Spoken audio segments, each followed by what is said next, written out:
You out of here now! Now! Not one more word out of I was driving through the neighborhood after finishing a lawn job when I spotted an elderly woman trying to rake and cut her overgrown yard by herself. Her mower wouldn't start, so she was using garden shears to cut patches of grass one handful at a time. Every few minutes she had to stop and rest against the fence. Next door, her neighbor was sitting outside watching. "The city's gonna fine you if you don't clean this mess up," he yelled. "People are tired of looking at it."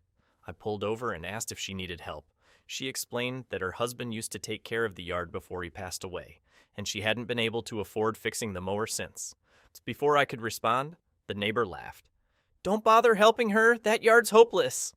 That comment didn't sit right with me. I unloaded my mower and started working. The neighbor instantly became furious. He started recording me with his phone and complaining that I was causing a disturbance. I ignored him and kept mowing. Slowly, the entire yard transformed.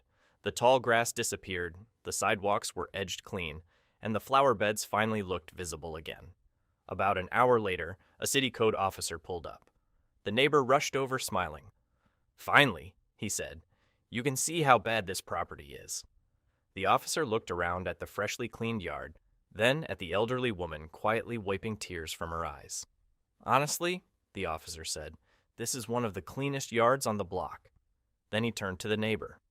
"But we have received complaints about harassment from your address. That needs to stop." The neighbor's smile disappeared instantly, and he walked back inside without another word.